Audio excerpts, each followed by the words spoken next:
Hello, everybody. This is Matt Dunfee with the Wildlife Management Institute. Today, I'd like to give you an overview of a new project recently released by the Association of Fish and Wildlife Agency's Conservation Education Strategy. This project, titled Natural Pathways, was a multi-year project that the Wildlife Management Institute was pleased to work on with the CE Strategy Work Group. And in this presentation, I want to give you an outline of what is in this new report. You can read this report in its entirety on the North American Conservation Education Strategy website, which is a page off of the Association of Fish and Wildlife Agency's website. That report can be read and downloaded from there. So, today I'll just give you a brief rundown of what is in this report and describe a little bit, at least at a high level, of some of the things that we found in implementing this project and summarizing the results.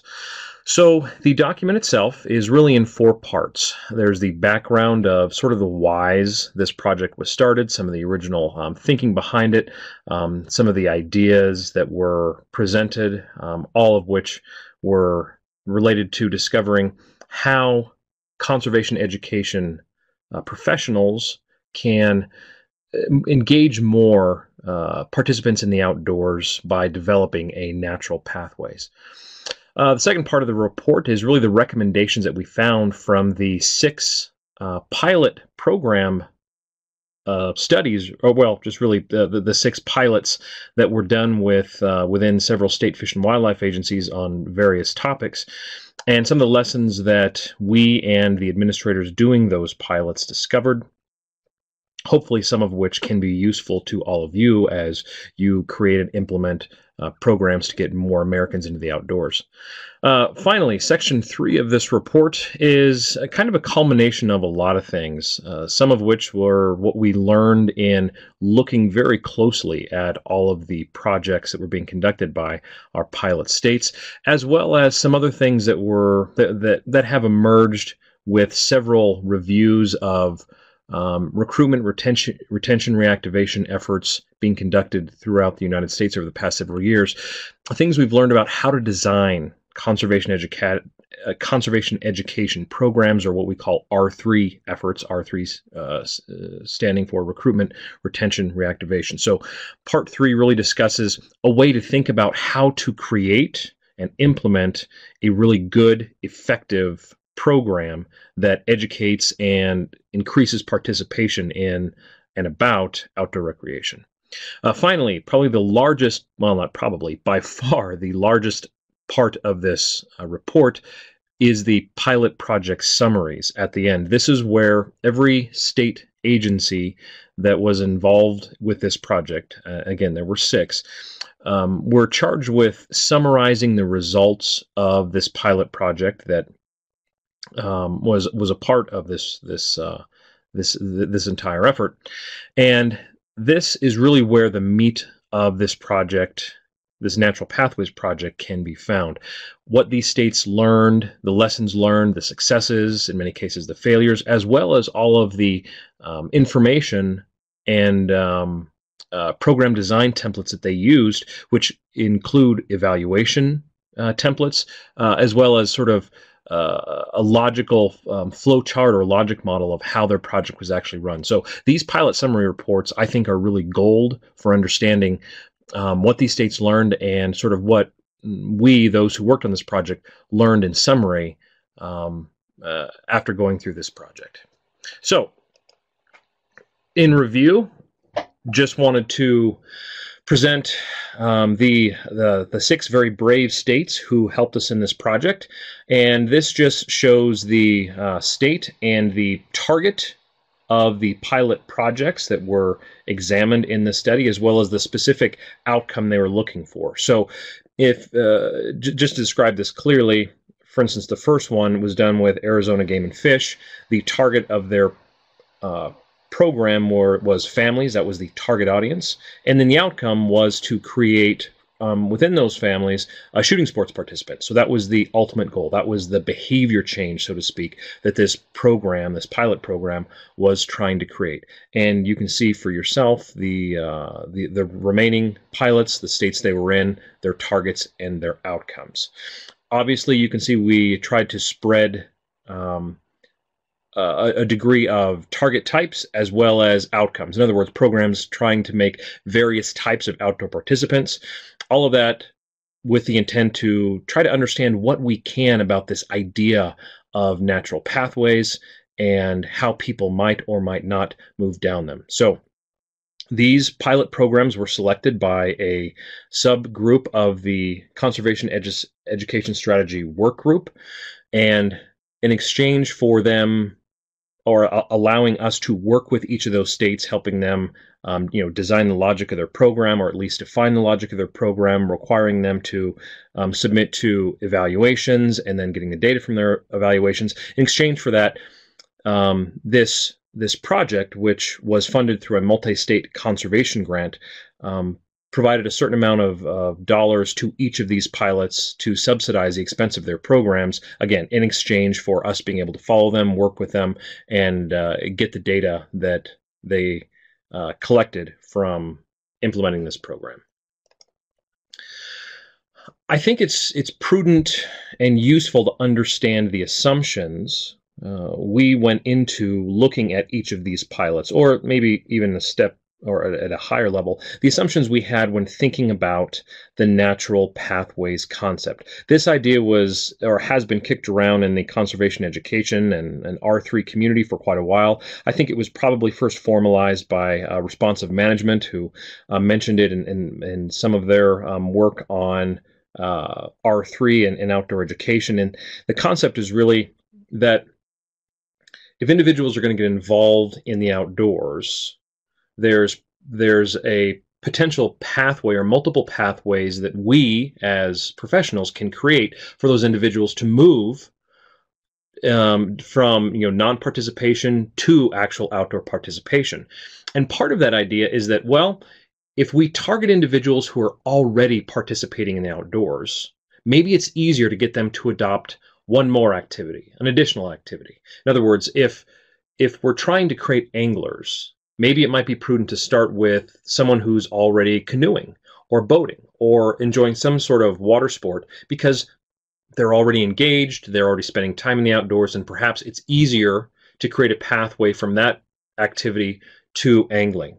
An extension of this assumption is that perhaps even there are audiences out there who may not be participating at all, but in some way have a higher probability of stepping into a natural pathway if one is provided them that aligns with their beliefs, their behaviors, their desires, their motivations, and so forth. So we as professionals should be thinking about who are our target audience, and are there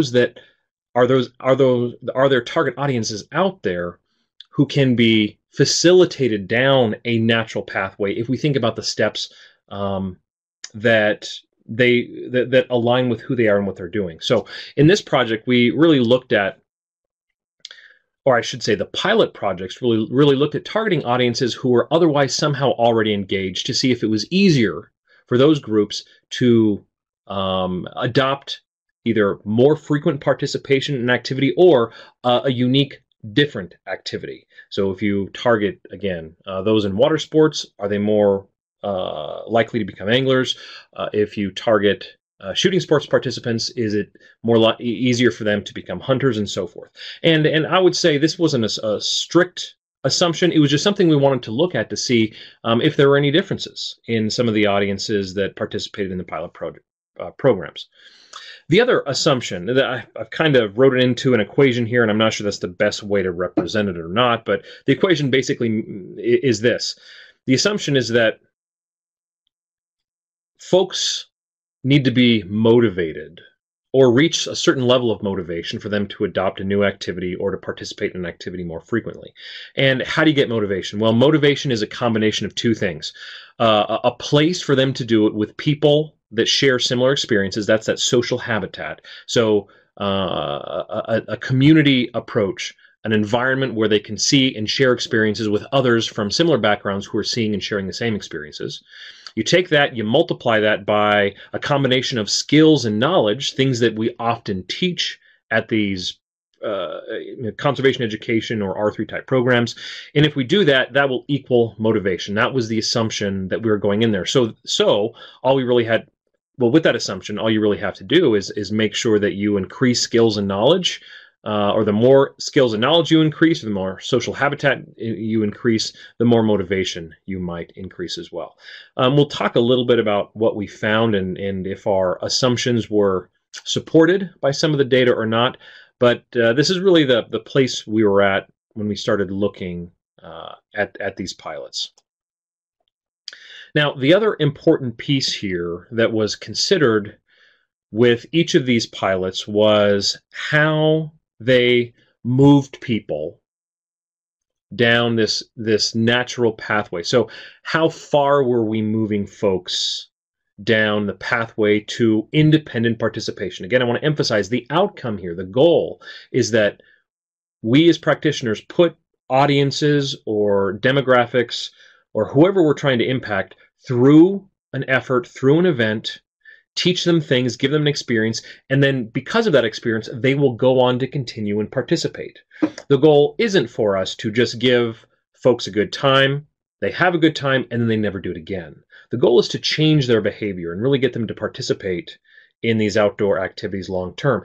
And we recognize that there are discrete steps that people have to follow to do that. So I wouldn't say this represents the natural pathway as conceived by this project, but this outdoor recreation adoption model does provide a framework of thinking of what a program needs to provide for participants to get them to, I would really focus on the stage of continuation with support, or maybe even continuation without support. So are our programs moving people through an awareness of the activity to becoming interested and personally involved in the activity to trying it, and then because the trial was so good and they had many options for next steps, they decided to continue and they went on and started seeking out more help or participating in more things independently and doing the activity. So we use this as a framework to think about all of the pilot projects and really challenge ourselves to ask the hard question of how are we creating a project that is giving people what they need, the experiences that they need to make that decision to continue participating? Are we providing enough social support? Are we providing enough next steps? Are we providing this experience within a social framework that incentivizes them to continue doing it and really aligns that activity with something that's important to the participant, so they'll go ahead and do it on their own. If you're curious about this idea, this adoption model, there is a paper, you can see the reference for it down in the bottom, that describes sort of all of the research and ideas behind this theory. I encourage you to read it. It's a little bit lengthy, but hopefully it will be of some use. Okay.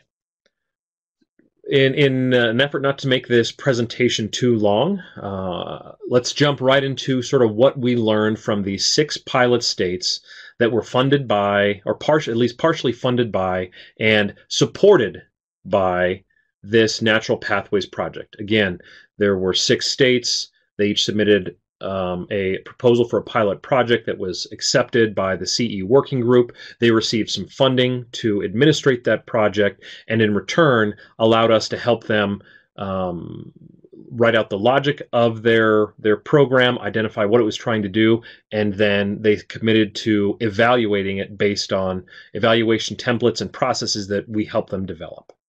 So here's what we learned after about a year of these states implementing these projects. I would like to say a year, though it may seem like a long time, is really not much time to do a pilot project, because typically within that year you have to design the effort, schedule it, put participants through it, and then try to evaluate it. So I should note this isn't a multi-year tracking of these pilots. So there's a lot of things that we wanted to learn that we weren't able to learn simply because there wasn't enough time. And in most cases, these pilot programs were only able to go through one iteration of their program because they're often tied to a season, a hunting season or fishing seasons or something like that only allowed them to go through one cycle. So we're a little bit limited in what we can say long term, and somewhat limited in being able to compare a pilot project type across various audience types, various ages, or various experiences. So please keep that in mind as we talk about the revelations. But there are some very interesting and I think very useful things that we learned from this. Number one is that if you are doing or designing and implementing a conservation education project or an R3 project, for it to really be effective, that effort or program must be designed with a specific audience in mind. What that means is the way to develop a project is to, or program or effort, is to first identify the target demographic you wish to influence. In our case, getting them to participate in some outdoor activity. Go to that group, and gather some information, what their specific barriers are to participation, what their needs are, what their potential learning preferences are, and basically their administrative limitations, what time of year works for them, what time of week, how frequently, and so forth. With that information, then design a program around the things that you learned, the specific barriers they have, the specific skills they don't have, the learning environment they desire. Too often, R3 or CE projects are designed sort of in-house a certain way, and then a target audience is invited to attend. But the program wasn't first designed with a specific understanding of what the target audience's barriers or needs or preferences were. Therefore, you end up making a program that may be marginally successful to a particular target audience, or even worse, you make a program that actually doesn't satisfy their needs at all, and you end up selecting for a completely different target audience. So remember, what we learned here is that the most successful projects were those that were designed to address the specific barriers, needs, and preferences of their target audience. And they knew those needs, barriers, and preferences first, and then designed a program around them, as opposed to designing a program in a vacuum and then inviting a certain demographic to it. Now, related to that is that once you design a program for a particular target audience, unfortunately, you need to be fairly consistent and strict in inviting primarily that target audience. In other words, don't do all the work to design a program for a specific audience and then open it up to general enrollment, first come, first serve. Or don't be willing to accept a dilution of your target audience, because again, the best programs are those designed with a particular set of needs in mind. And if you're getting a suite of participants with varying needs, you're probably going to get varying amounts of success on the back end. And this is a challenge to a lot of us who do these programs. We don't want to turn people away. We want to get as many people as we can there. Unfortunately, what we learned from our projects, the pilot projects, and I think it's reinforced in other studies as well, is that the more you dilute your audience, the more diluted your effectiveness is as well. Number 3, partnership, partnership, partnership. Not a single one of the pilot projects in this in the Natural Pathways study could have done it alone. They all acknowledged that, and many of them relied very heavily on partnerships. What should be noted is that if we think back to that outdoor recreation adoption model, it's a long process, and it may be too onerous for one organization to take people from the beginning to the end of that process. So to increase the length of the pathway, to increase the amount of resources and opportunities that a participant has, partner up with another organization, recognizing that if you can link two or three organizations together and align their resources, there's often more things that an audience can participate in, and more steps they can take after your program is over. So don't be afraid to partner. We're sort of in the era of conservation education and R3. There's a lot of focus on it by a lot of organizations and agencies. A lot of people want to help out. So know what your organization can do best. do those efforts and then align yourself with a partner who can help you with those efforts or take your participants on to the next step. Don't assume you can build this entire pathway on your own, because likelihood is it's just not fiscally or administratively prudent or capable or even available to do so. Fourth, can't emphasize this enough, and this is something a lot of us have known. The most effective programs are those that build this pathway to the outdoors, build a process for people to adopt and learn about new activities within a social support framework. Programs that take a certain audience out of their social group, give them an experience, and then go put them back in their social group, those programs are not nearly as effective as those programs who target units of a social group. Think a family program versus a kid program here. When they take units of that social group and give the participant and their social group similar experiences and similar skills and knowledge, and so they can share all that together, by doing so, that community will be able to take those experiences back to their normal life, quote unquote, and are more likely to encourage each other to keep going forward beyond the scope of your program. So again, it's something we don't often think about in CE or R3 program development, but think about the environment that individual comes from and is going to go back to after your event, and work in elements or participants of their social group so that they take those folks and that sort of cultural and community experience back with them once they're done with your program. If you'll recall, one of our assumptions is that those who already have a foot in the outdoors may be predisposed to continue on in additional natural pathways. And I would say that in part is true. Hence this revelation here that low-hanging fruit are those who already have a foot in the national pathway. But I believe some of the difference in our assumption versus what we found is why individuals who already have a foot in the outdoors are more apt to go down a natural pathway. Rather than just the mechanics of, hey, they're already doing it, it's really, I think, more related to their motivations and their satisfactions in their personal life and in their family life being expressed in the outdoors. So those who have already found motivation, happiness, enjoyment in an outdoor pursuit are more likely to find motivation, happiness, and enjoyment in another outdoor pursuit.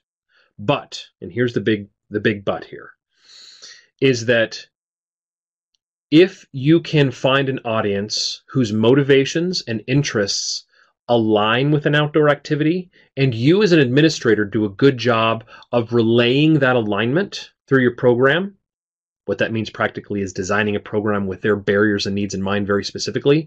Doing that, your odds are probably just as high of getting a participant to go down the natural pathway as selecting for someone who is already doing it.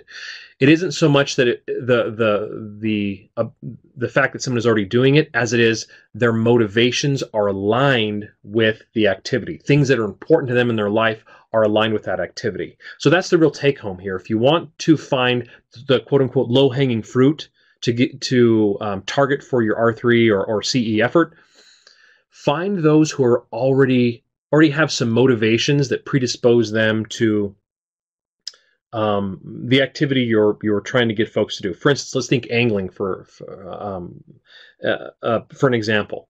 Finding individuals who are motivated by spending time with their families, who are motivated to eat sustainably, and unafraid of the outdoors.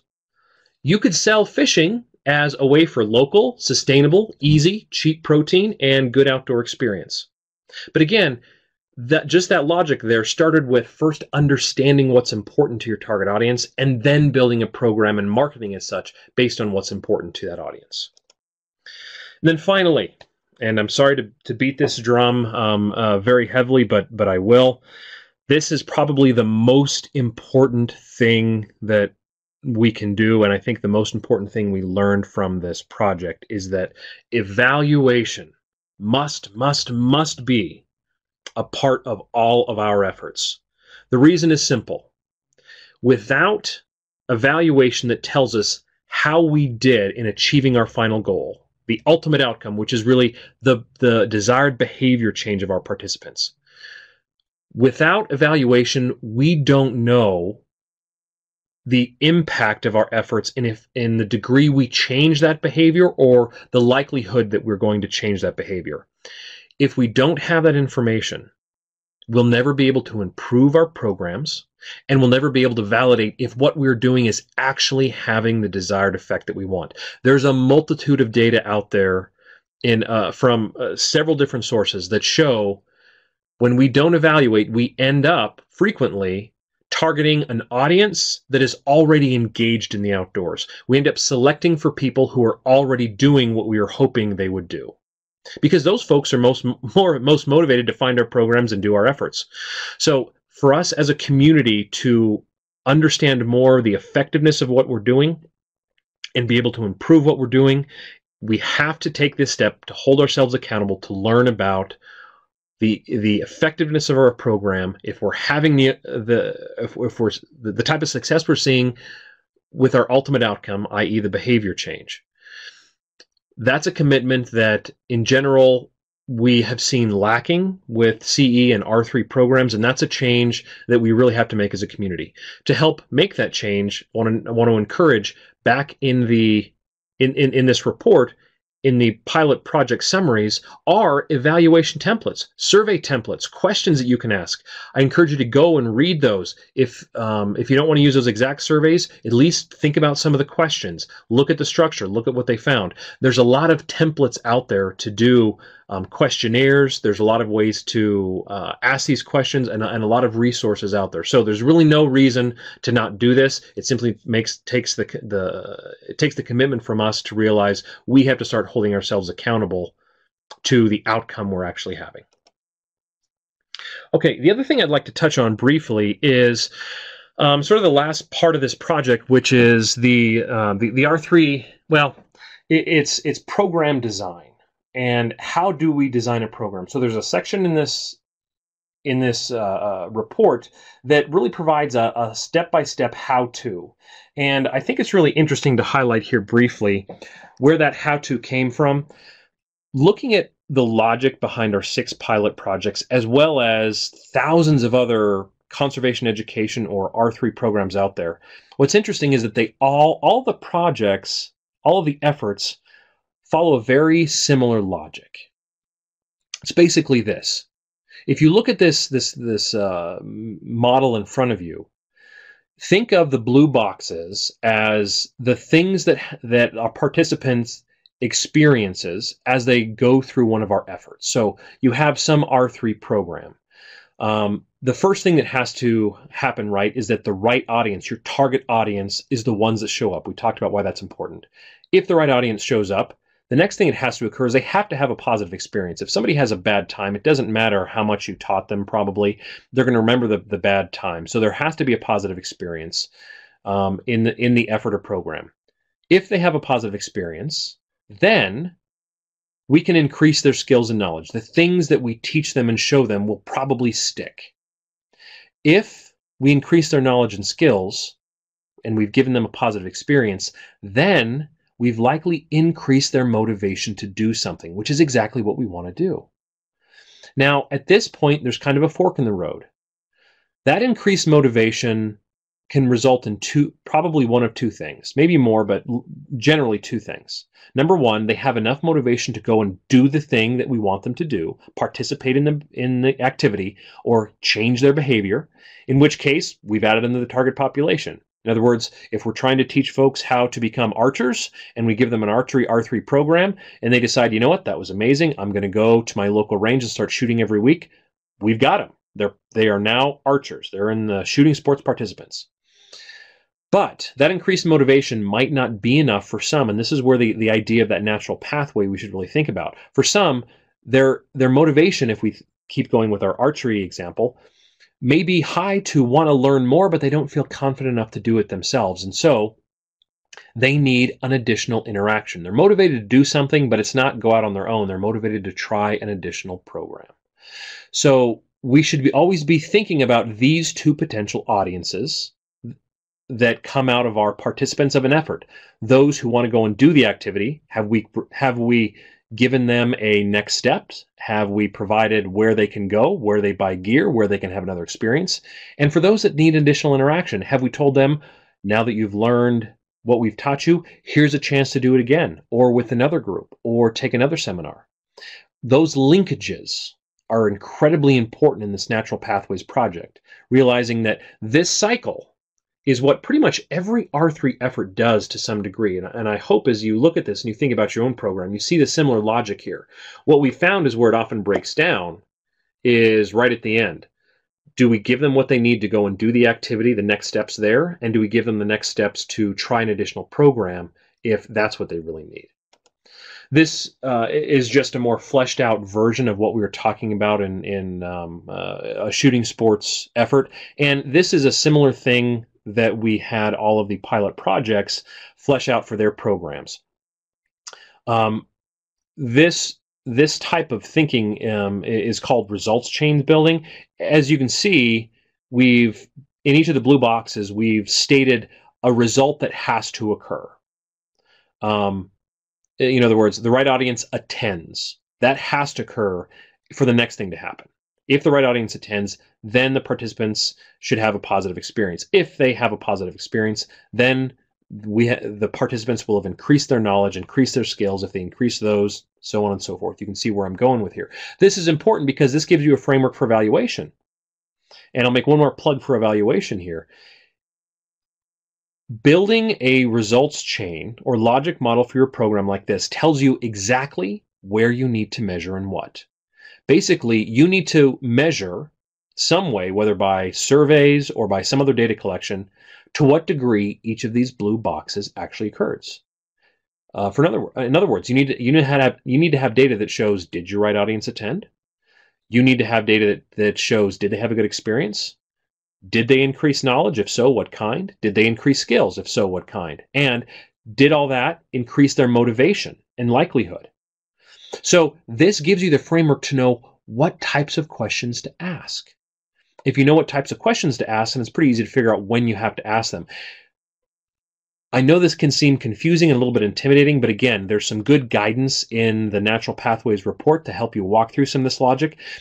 Why this is important is that if we get used to measuring these kinds of things in our programs, we'll be able to diagnose exactly where our efforts or programs or any other type of R3 or CE project, where they are successful, where they might be breaking down, and therefore where we can improve them over time, cycle after cycle, until we discover exactly how our programs need to be implemented for maximum efficiency. So to wrap this up, thanks for your attention up to now. Here's some takeaways. So to summarize some of what we've talked about, and I think summarize the what you can do and what you can think about from the lessons we learned in this report. We'll start with the one I've already touched on quite a bit. Don't build a program by yourself. Don't you and just your colleagues build a program and then go invite your target audience. Start with your target audience before you even build a program. Go to them, do a focus group, understand what their likelihood of participation is, what their interest is, what their barriers are, what their needs are, what their learning preferences are, and so forth. Once you know that, take that information and then build a program. Design your program around those parameters. Understand the needs of your audience first, then build a program around those needs. Number two, you've got to embed it within a social support framework. Don't invite just kids, invite their families. Don't invite just a college student, invite a college student and several of their colleagues. Wherever you can, think about bringing an element of your participants' social group and social norms into your program and give them a chance to express those norms, whether through a shared meetup group, maybe a shared Facebook page, swapping their information, or just, again, being there with their own cohort, so that they can have these experiences within a social support framework that will stay with them once they leave your program. Can't emphasize this one enough, and I've alluded to it a few times, but this is another change that we need to make as a community. Always provide next steps. Whenever somebody goes through one of your programs, tell them the next stone in the natural pathway. Where can they go? How can they have a unique individual experience? Where can they learn more? Where's a partner group they can go to have an additional experience or program? Can they come back to your program? Do you have a program 2.0? Never, ever just let them go away and say, hey, good luck with everything. Always give them some concrete next steps if you expect them to walk forward on the natural pathway. I want to emphasize this. This may seem trivial, but this came up a lot with each of the pilots. Different target audiences, guess what, have very different desires. A kids program, let's say a program designed for kids or families, is probably not going to be extremely effective for an adults-only program. So I want to reinforce this. Think about your audience. What are their needs? Build a program for their specific needs. And then finally, I'll always end with evaluation. Use the resources in this report. Look at the pilot project summaries. Take a look at how they did evaluation. Learn some of the lessons that they learned. But please commit to understanding what's going on within your program. That's kind of the midterm outcomes, as well as the long-term outcomes. Did your participants ultimately end up changing their behavior, ultimately end up doing the activity you were hoping that they would do? Let me summarize all this by saying, please read the report, and please really dig into those pilot project reports. That's where the meat and the juice of a lot of this is. That's where I think you can learn a lot that can help you improve your CE or R3 effort over time, and hopefully give you some resources that'll pave the way a little bit more for you. Finally, I'd like to end with just a good luck. I appreciate you listening to this presentation. Apologize if some of it was unclear. Just wanted to give you a sort of a 30,000-foot view. Go and read the report, and any comments or suggestions or questions you have, feel free to contact me, Matt Dunfee, at the Wildlife Management Institute, as well as the good folks at the Conservation Education Strategy. We're here to help. We are proud to be a part of this community, proud that you are as well, and we're committed to helping you and hope that you're willing to do the same, sharing your experiences, sharing your questions, so that we can all move forward in creating more outdoor participation in America. Thank you.